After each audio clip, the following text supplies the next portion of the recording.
since the dawn of man.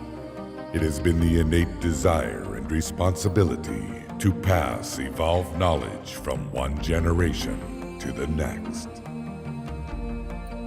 From the earliest cave drawings to Egyptian hieroglyphics, from hidden scrolls and leather-bound books to microchips, never has a generation passed where leaders of the era did not set out on the quest to teach their students of tomorrow.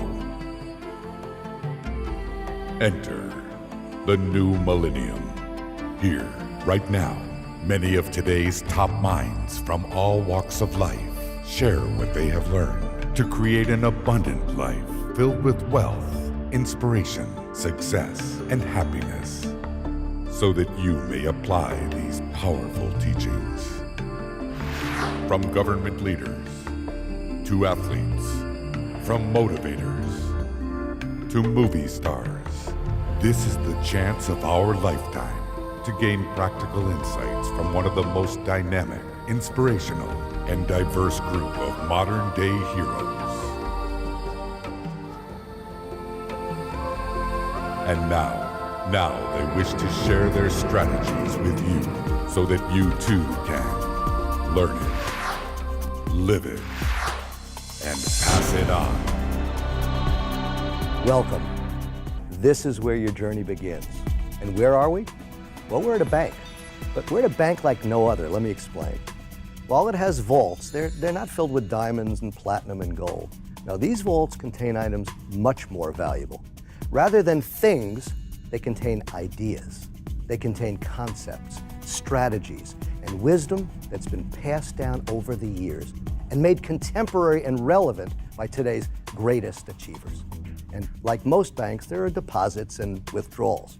However, at this one, you could make as many withdrawals as you'd like and never deplete the resources. In fact, oddly enough, the more withdrawals you make, the more deposits seem to come in. Now, many people therefore call this bank the Bank of Sustainable Abundance. The vaults, these vaults that you're going to see here, are categorized into 4 areas: wealth, inspiration, success, and happiness. Why these concepts? Why these categories? It's simply because throughout time, these are the areas that people seem to strive for most in their lives. And you'll note that it makes an acronym, WISH. And then people will ask, are you telling us that we can wish our way to success? No, absolutely not, not even close. But what we are saying is this, that when you learn these ideas and put them to work, really put them to work, you can live a full life beyond your wildest expectations, and you can truly make your dreams and yes, your wishes come true.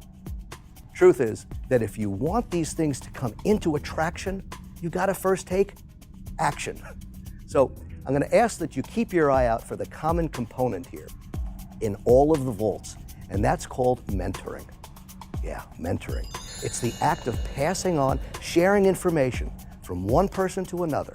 And mentoring comes in different forms. It could be one-on-one or through books or discs, courses, work, and videos as well. One of the most important ingredients of success is mentoring. Mentorship is really important to me because of the mentor I had. I played basketball at UCLA. I was on the first 2 NCAA championships there under the legendary coach, John Wooden. John Wooden went on to have that great run where he won 10 championships in 12 years. You got something you want to do in a big way, find somebody who's been highly successful at what you want to do. Sit down with them. Ask them, how did you do what you accomplished? They'll tell you. You follow it, you can make it happen too. If you want something in life, then align with someone who's getting the results that you want. Seek them out, do your homework, call them up. Get persistent, change your approach. Do whatever it takes to find an outstanding mentor. If you want to have mega success, you've got to have a mentor. I'm in a university and I'm in an audience that just wows me with Buckminster Fuller, and I just saw the guy who took over Einstein's stuff. Albert Einstein was Bucky's mentor, Bucky was my mentor, and I saw his radial arcs of his auric energy. That afternoon I went to work for him, spent the next 7 years traveling the world with him. He was the finest mentor there was because he called himself a teacher. That's all he was a teacher. All 180 guys like myself that played for him, we were taught by the finest. The easiest way to become an expert at something is find a mentor. Empower yourself with people that are better than you. Search for leaders, search for eagles, search for the people that you want to have as your mentor. Mentors are everywhere. Find one with a style and a demeanor that you like. And remember, ask great questions and put the answers into action. When one is willing, when one is available to be taught, to be receptive, the teacher appears. My role models, my heroes, my mentors, Lincoln, Booker T. Washington, Patton. He knew what we needed to do, all the fundamentals and all the work it was going to take to get to that point. And that's what a mentor does for you. He gives you the game plan, how to get to where you need to go. And to make this system have integrity, you got to be a mentee to a mentor, and then you got to go on and mentor someone else. That's how easy it is. The greatest satisfaction in life is helping other people and having an influence in their life and passing it on to them so that they carry the torch after you leave this world. In just a moment, I'll press that button, which is going to spin the combination, relax the locks, and open the vaults. There you'll be introduced to your mentors who share with you on video and in their own words some of their contributions to this bank of wisdom. And when they do, they challenge you to the following. First, learn it. Take this information in. Ideas are going to spring forth like you're drinking from a fire hose. It's going to come fast and furious, and that's what you want. Next, live it. Put these ideas to work and really live a big life. And then, like the mentors you're about to meet, pass it on. Let's enter the first vault, wealth.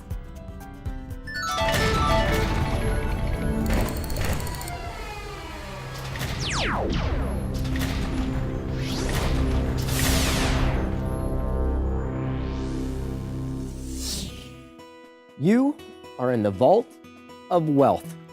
Everyone wants to be here, but not everyone knows the way. In fact, it's been said you could ask 1,000 leaders how they became successful, how they became wealthy, and chances are you'll get 1,000 variations of how they did it. On the same note, ask these same leaders, what actual steps did you follow to get there? And you will find common denominators that each of them followed to go from where they were to where they are now. Okay, my catchphrase, my nickname, I know it's pretty cool, but a lot of people think I only mentor millionaires or I work with big giant corporations. And although that's true and pretty much what I do, I also mentor inner city kids in my hometown of San Diego, California. In fact, I want to share a story with you about a young man I worked with. His name was David. David the Goliath, I called him. 6'4" at only 14 years old. He was a really good kid. His father passed away and he didn't have a positive role model in his life. In fact, he got into a mentorship program because he stole a bicycle and carried a pocket knife to school. A no-no, and he knew better, but he was hanging out with the wrong crowd. So I decided to start working with him, and we built up a bond. It was wonderful.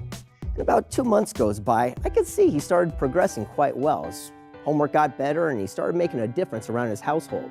So we ended up strategically over at a department store where we started walking around.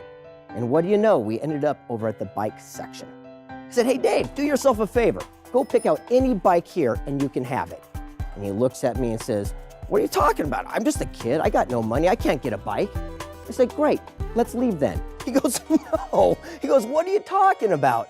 I said, pick out any bike you want here and you could have it.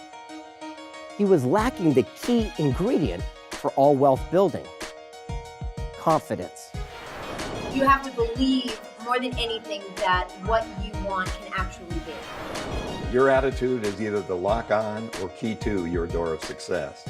It's the way you look at something in advance, because there never was a winner who didn't believe that he or she deserved to win in advance. A high level of confidence is not something that everyone is just born with. I know I wasn't. So, and I need a high level of confidence for the work that I do. How you choose to see yourself is how you'll see life, because there is power in confidence and self-image. Become confident by the thoughts that you think, the words that you speak. You're going to succeed in direct proportion to your confidence factor toward what you're doing. If you're willing to take the steps necessary to get confident in what you want to do, you can be highly successful yourself. Confidence means I am confident that I will do whatever it takes to make my dream come true. If you don't have positive input, where do you expect it to come from? Start saying in every way, every day, I'm doing better and better, happier and happier, healthier and healthier. I'm alive. I'm alert. I feel great. Let's try that right now. I'm alive. I'm alert. I feel great with conviction and feeling. I'm alive. I'm alert. I feel great. Say it over and over, and the more you say it, the more you begin to feel it, the more you begin to feel it, the more you begin to act it. You talk to most people in life, they want to change something outside of them. They want to change their career, their relationship, or they have other challenges in their life. But the real distinction is that when you change, your environment automatically changes. We need to attract. We influence by attracting. It's not what we do to other people, it's what we do to ourselves. We transform ourselves into the type of people other people want to follow. And life is a professional sport, not an amateur sport. Start playing it like a professional and you'll receive the results that professionals get. Don't let someone's opinion of you become your reality. Learn to live beyond the good opinions of others. Live your dream, live your wish, because you can make it happen. Confidence, confidence. What you really need is confidence. Life is tremendous and it makes good sense when you face each day with confidence. Then once he got that out of the way, I said, go ahead, pick out a bike. He said, okay, and he started riding each one up and down the halls like crazy. 30 minutes goes by and he walks over like a game show host and goes, ta-da! I go, what's that? He goes, this is the bike I want. I said, fantastic, then that bike is yours. He goes, I don't get it. How could I possibly get this bike? I says, well, now you have a clear visualization. You touched it, you felt it. That's called a goal. And the easiest way to hit a goal is to give yourself a goal to hit. He goes, well, that makes sense. He goes, but what could I do to actually achieve this? And I said, let me ask you, what can you do? He said, I could walk dogs, I could mow lawns, I could wash windows.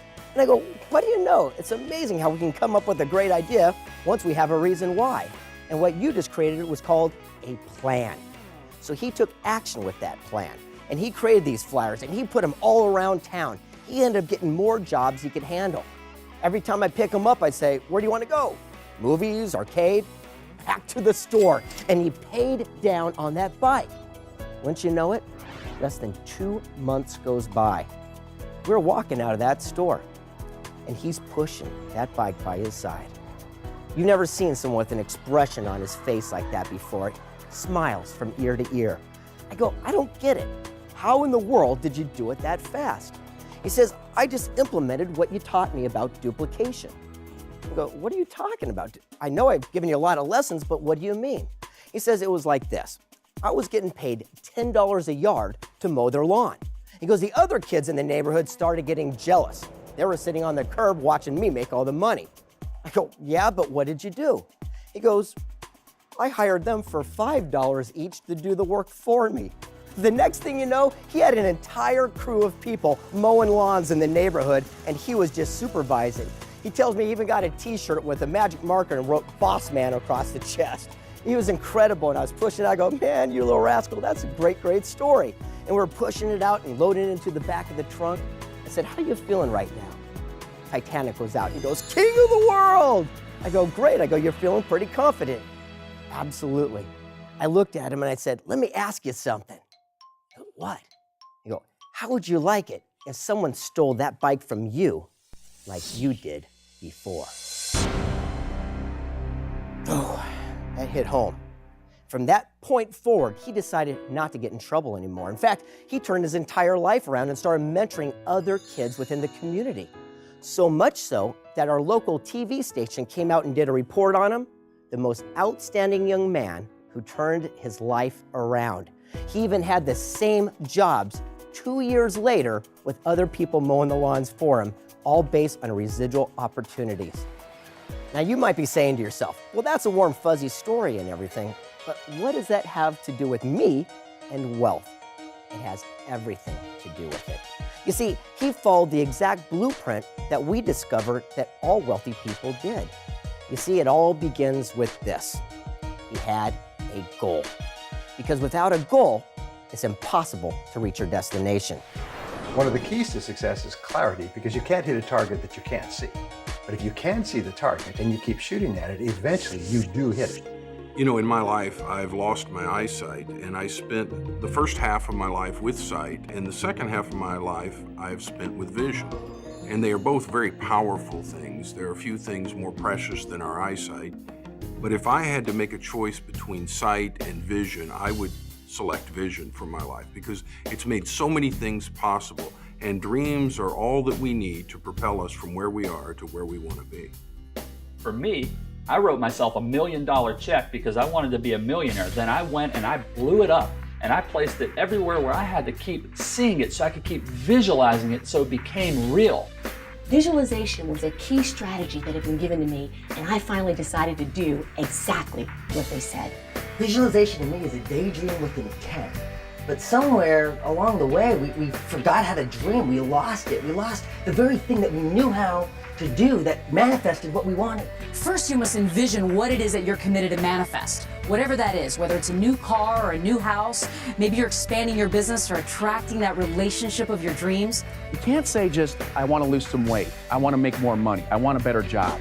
What you say is I want to make a specific amount of money, I want to lose a specific amount of weight, I want to be in this position, or I want to start this company. Deciding what it is with absolute clarity. Specificity rules the world. It's numbers, it's how much, it's how long, it's when. You got to put it in concrete so that your mind can get a hold of it, because the mind is the most incredible biocomputer ever created. And it doesn't deal in vague, it deals in specific. Okay, now once you have a goal, what's the next step? Well, just like Dave, he created a flyer. Remember I asked, what can you do? So many people focus on what they can't do or what they shouldn't say or where they shouldn't go. Wouldn't it be great to start asking yourself, hey, what can I do? What am I capable of? What could I do with my life without limitations? So Dave made his flyer. Remember, he'd walk dogs, wash windows, he'd mow lawns, he'd do whatever he had to do, and that's called a plan. A goal without a plan is just a dream. You know, in the airline industry, no plane ever takes off without a flight plan, without a destination in mind. And if you were to leave from the airport and deviate by 1 degree, you could miss the destination by 1,000 miles. Same thing can happen in your own life. File your flight plan, stick to it. Imagine driving from Los Angeles all the way to New York City without a roadmap.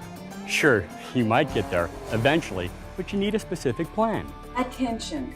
Take your attention. You are so powerful, and direct your attention onto that thing that you are so passionate about. Set a goal, then figure out what you have to do to achieve that goal. Then make a plan and take consistent daily action. And then each day, wake up with specific things you're going to do today to accomplish a small part of a big goal. You know, we wouldn't go to the grocery store without a list, so we don't waste our time, effort, and energy in the grocery store. And people spend more time planning their 3-day weekend than they do what are they going to do for the rest of their lives. You know, everyone has goals, but they spend more time planning a party than they do their life. Then you need to have a strategy. Imagine a group of construction workers trying to build a house with no blueprints. That would be crazy. So if you need clear, specific, defined blueprints to build a house, wouldn't you think that you need clear blueprints for your life? Now, once you got the goal, and once you have a roadmap, a plan to get there, you need step 3. And step 3 is my favorite part because David did something special. He did something, and that's called action. There's absolutely no substitute for massive action. I know this. Successful people understand that there's a law of attraction, but it's the action behind the attraction that makes the wish come true. You gotta think it, you gotta feel it, then you gotta do it. The law of compensation works this way. There's got to be action, attraction that gives you traction. What happens is you decide to take the action, and the universe has the belief imprinted that you're really believing a thing, so you're going to achieve a thing. And then what happens by the law of attraction, you attract it right into your very beingness and essence. We all have fears. We all have insecurities. But if you're going to accomplish something, you've got to take action. Let me say something. If it scares you, do it for sure. Don't disqualify yourself because of your fear. Make your visionary bigger than your fear. You're scared, I'm scared. Heck, we're all scared. The difference between successful people and those that aren't is that successful people do it anyway. Success is a choice, not a chance. And whatever you choose to believe, you make real. For example, in physical fitness, people ask me, how do you get fit? And I say, do 1 push-up a day, just 1. Now that sounds crazy, but you'd be surprised how 1 small action done consistently has a way of expanding on its own. Just set a penny aside each day. It starts the habit. The habit is the most important thing. And every single one of us knows people who we think might be smarter than we are, but they're not doing as well in life. And what we have found, specifically in helping people build their businesses, is it's the people who take consistent action towards their goal that achieve the most success. It's not the smartest ones, it's the ones who do what they need to do every single day. If we could make you a little bit less smart, it'd be a lot easier for you to just take actions. When someone successful tells you what to do, just do what they tell you to do. Quit thinking about it so much. Get out of your head and get into life. Take some action now. Okay, so now David's got it going. I mean, everything seems to be going his way because he's following through. But how did he get that bike so much faster? He did something. It's very important, and a lot of people miss this key ingredient towards wealth building. See, a lot of people leave their job and they go over to start their own business. They want to become an entrepreneur and they become their own boss. The only problem with that is you still got a boss. Whether it's someone else or it's you, you're still working for somebody. What Dave did was smart. He leveraged himself so he could do twice as much, twice as fast, and have twice the results. It's all about duplication. We only have 24 hours in a day. When we can duplicate ourselves, we can accomplish so many more things with the same amount of time. The power of duplication is you get to get out of the way. Wouldn't you like to have all the income, but you're not part of the picture? You still get paid for doing the things you did because you helped other people become empowered. We didn't want a mega best-selling book. We wanted a mega best-selling book series. Jack and I got together, figured out what we were doing as a system, which means save yourself time, energy, and money. Then we did the system so well, we had other co-authors to help do books. Now we've got 147 books, and we're en route to 220 books very quickly. I was about to give a speech somewhere, and they asked me to talk about my income. And as I was preparing for it, I realized I do not have one single source of income where I'm the only person who makes money. One of the best things you can do to create flow into your life and create wealth is to partner with other people. Then you make money, they make money. And once we started selling, we sold a few to get the momentum going. We sold them from seminars, so we multiplied ourselves instead of 1-on-1, 1-on-10, 1-on-200, 1-on-2,000, 1-on-20,000. And then we got other authors to do that. Then we got to do it on media, and we got to do it in a multiplicity of different ways. So we've now duplicated ourselves, so there's 144 million books. Wealthy people understand the power of duplication. It's working smarter, not harder. 2 years go by. And Channel 10, remember they came out and did a segment on him, the most outstanding kid who turned his life around? He still had those same positions he started years earlier, and he still had the young people working those positions. You know what the best part is? No matter what Dave was doing, he was still getting paid by their efforts, and that's called residual. Residual income to me is like planting a seed once, but eating the fruit for the rest of your life. Why do you want residual income? Because think about it for a second. Wouldn't you like to do something one time and do it right so you can get paid for the rest of your life? Most people go through life doing what they have to do just to make that check every week. That's not what it's about. You want to get multiple streams of residual income so you have the choice. Kind of interesting, one day I woke up to realize that I was living in a welfare mindset. What's a welfare mindset? Paycheck to paycheck to paycheck. Even though I own my own company, I was president of my own company, I'm like going, you know, I've got to keep doing what I'm doing or I don't get paid. I said that I was going to save 10% of everything that I made, and with every job, I was going to buy myself a really cool present. And then as time goes on, my savings is growing, that 10%. I then took that and invested it and continued to buy myself presents. And now I've got money that goes into savings, goes into my investments, it starts coming back around, and I get really cool presents. You need to have passive income so that you can have freedom to do whatever it is that you love passionately. Simply put, residual income is doing something once and then getting paid for it over and over again. And then I realized that there was another way to live life, and that was the wealth mindset. What's the difference? It's called residual income and leverage of time, energy, effort, people, and money. And what happens is it'll go out as wave propagation and it'll come back to you as sustainable, perpetual, residual income, which is the best kind of income there is. And the final puzzle piece in this vault of wealth comes down to this final principle. I love this. You see, Dave understood something. Sure, he wanted that bike, he wanted that goal, but he surrounded himself with other people and helped them. You see, the other young men and women in the neighborhood, they were mowing the lawns for the $5, and they were working for their goal, their bicycles, their dreams. So at the end of the day, it comes down to this. To get what you want, help others get what they want first. Greg, that was beautiful. That's what it's all about. Could you give us an example of that in real life? Yes, actually, let me tell you a little story about someone that I surround myself with. His name was Jack. He's one of my greatest mentors I've ever had in my life. And I'm sure you know him. Do you know Jack? If you don't, then you don't know Jack. I'm Jack. You see, like a lot of leaders, I started my own business and I was having a tough time. And across the hall, I shared this business park with these people I called the grumpy old men. I wasn't that grumpy. But the leader of this group, he was a special man. I love this guy. And I figured he really was important because he did something that was incredible. He was president of something called the Distinguished Flying Cross Society. That's right. If you ever flew a mission in the war and you did some heroic deed, you got this award of honor. An honor it truly was. And the person who held it all together, his name was Jack. And one day I went across the hall, I said, Jack, I got a question for you. I'm having a tough time in business and I want to see if you could help me. And he looks at me and says, yeah, young man, come back tomorrow at 1 o'clock. I'm going to take you out to lunch and I'm going to teach you how to become a self-made multimillionaire. I go, what? And he goes, come back tomorrow, I'll explain. Fine. I started leaving. You know me. I come back 2 minutes later, I go, Jack, I got to know, what were you, president?